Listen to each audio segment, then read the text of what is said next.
Michael Irvin at the end of the set, and in the middle is the man fresh back from Las Vegas, Nevada, a man who could look at his wife on Christmas night and say, I have to go to Vegas, and she says, okay. That's all of our dreams and hopes and wishes.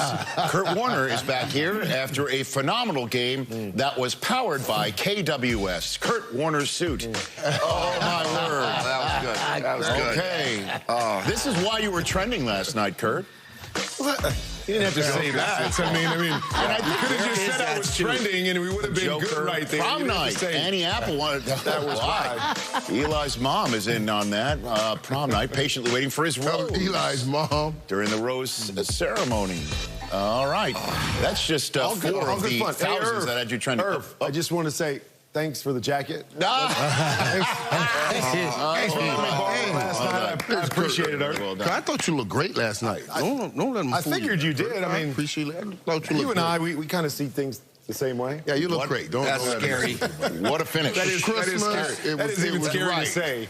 That was right. That was what a finish. That's the way we're starting the show, and we started off with the finish last night in Vegas. Derek Carr, despite having the groin injury the week before, went and he played very well, and in the fourth quarter, in a 16-16 tie, buying time to his right. 1st and 20. So what? Let's go up top to Nelson Aguilar, who not only grabs it, but he is gone.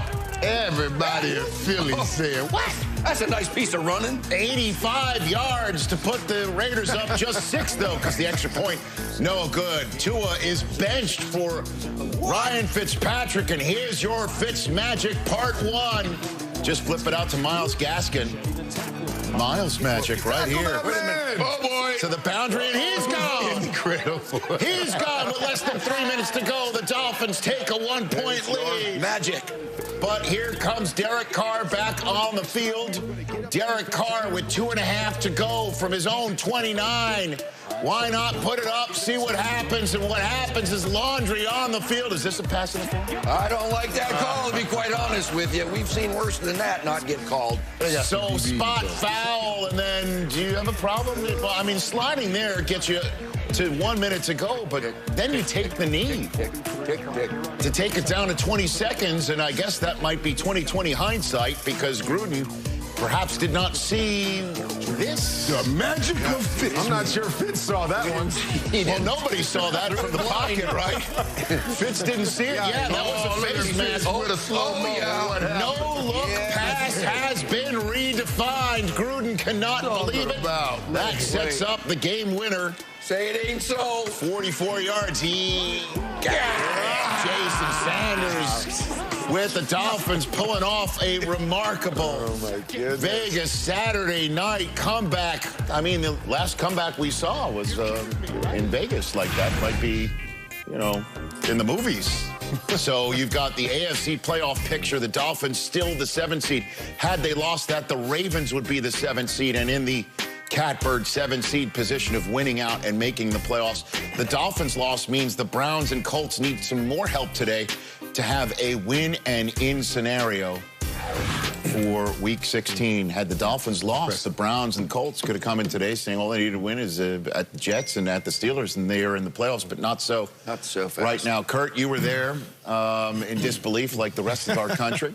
And I'll give you the floor on what you saw last night. I tell you what, I think it's awesome what they're doing in Miami. And we talked a lot on the broadcast just about the relationship between Tua and Fitz. And to me, the coolest part of this is I can think back to 1999. And Trent Green really kind of started that feel in the building at Rams Park that we could be successful.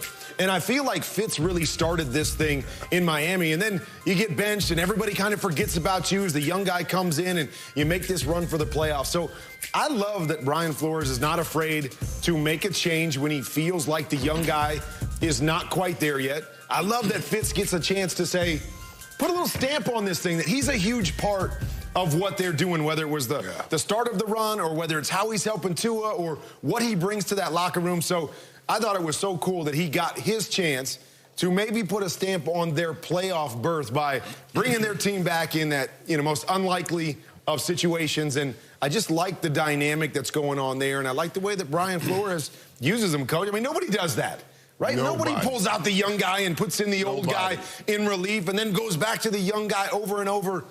But they're just doing something right. They're building something right. I don't know how far they're going to go if they get to the playoffs, but I really like what they're doing there. This team is ahead of schedule with this rebuild. It's probably a year ahead of schedule, and it's about, you mentioned the dynamics. Well, the dynamics between the head coach, who has to make these decisions. That's what you get paid for, making the tough decisions. And communicating with those two guys. He keeps saying that Tua now is his guy, and he pulls them out of the game at crucial times for Fitz without ruining Tua's confidence. He says, you're our guy. We're going to go ahead and watch this guy learn, and Fitz does his thing. And a lot of people are going to say, why don't you just start Fitz? Well, because he's got the future in mind, too. He's got, hey, this kid's going to be a good one. And Fitz might have to come in again this year, but Tua's their starting quarterback. And Brian has handled that very, very well. And the two quarterbacks have handled that well. Yeah, I guess we're always talking about the next Marino, but we might be seeing the next Woodstock right now in Miami. I mean, where there's a bit of a platoon at quarterback to get the team to where they hope to go. What do you do? Well, let's hit.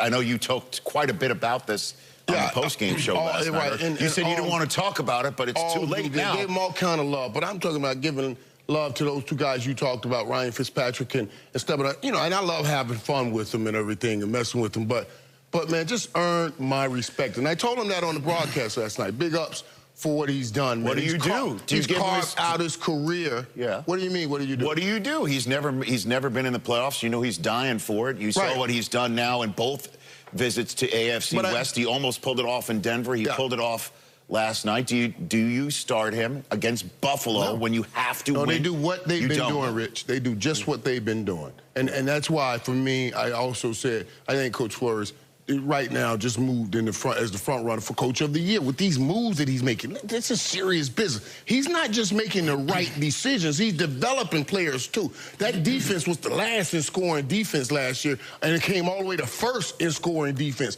So it's not like, oh, yeah, he's just making decisions. I mean, he's developing players. He's just doing an incredible job. It's an incredible job. I stay with Tua as well. He already has. Not afraid to do that, but yeah. I think it's the right move. Yeah, he said. Yeah, and Fitz is the relief pitcher, all right? And Tua is the guy for the future, but he can do a lot more things with what they want to do. He said, I trust Coach's decision. He says he communicates with me greatly, in a great way. So he says, I trust whatever he wants to do is the best thing for the team, and I'm all for it. So the Ravens thought that the Raiders were opening up the door to the 7 seed for them in the same way that the 49ers did for the Chicago Bears yesterday, because the 49ers went into Arizona and repeatedly hit Kyler Murray in the mouth and picked him off in the end zone with 4.5 to go in a game that Arizona was in because Robbie Gould had an off day that you rarely see, and the Cardinals are now on the outside looking in if the Bears win today in Jacksonville. And Tom Brady, how does 668 passing yards in the last four quarters sound to you? Sounds good. And Gronk up top. Brady had his first career start on a Thanksgiving Day in mop-up duty in 2000 in the old Pontiac Silverdome, and now here he is back in Detroit as the first guy in the history of the NFL to play 20 seasons with one team, switch teams, and then make the playoffs. Nobody's ever played 20 seasons in the NFL and switched a team, let alone make the playoffs, let alone be 43 years of age and find Godwin here and Gronk there, and then Evans, and then Antonio Brown, and it just was just one after another. The hits just kept on coming for Brady and the Bucs yesterday, and it looks like the offense is going exactly where they want it to go at the right time. Yeah, all their weapons contributed. And his coach don't make the playoff. That's how you finish the story, right? The other guy. The other guy didn't make the playoff.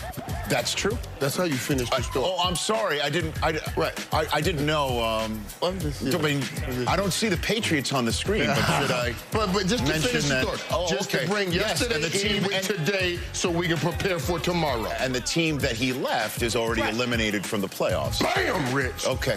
Boy, that's a full story. Didn't know that's what you're looking for.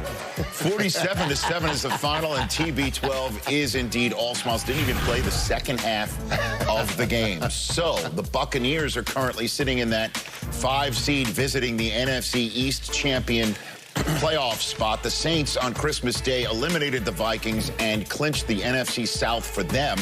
Huge game today. Seattle can clinch the NFC West with a win over the Rams. The Rams can get in to the playoffs with a straight playoff spot with a win there, and that would set up the Packers to win the entire NFC with a win tonight. Stacey Dales is leading off our reporter whip around, ready for game day, presented by Gillette. Take it away, Stacey.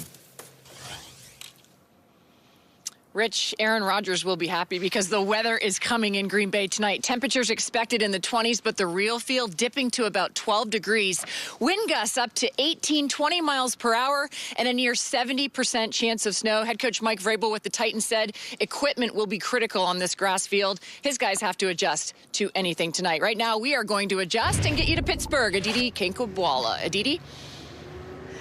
Good morning, Stacey. Steelers quarterback Ben Roethlisberger called a players-only meeting Wednesday. He told us it wasn't panic over this 3-game slide, but it was rather because the Steelers are in the playoffs, and the veteran team needs to tell the younger players about preparing for this stretch run, about what the playoffs are like. Of course, today, against this hot Colts team, if the Steelers don't right what's been ailing them, those playoffs may just be a one and done. Now let's say good morning to Tom Pelissero in Baltimore. Aditi, it's been a long month for Giants quarterback Daniel Jones dealing with hamstring and ankle injuries. But Jones will start today against Lamar Jackson and the Ravens with playoff hopes alive for both teams. Giants tight end Evan Ingram told me Jones looks good, his energy's back, DJ's ready to go. Here's Jeff Tadia in Kansas City. Thanks, Tom. Well, here in Kansas City, the Chiefs got good news knowing that Tyreek Hill and Frank Clark will be able to play in this game today. Both listed as questionable earlier this week, but still no word on linebacker Anthony Hitchens, put on the COVID-19 list. If he can't go, they'll be down 2 linebackers.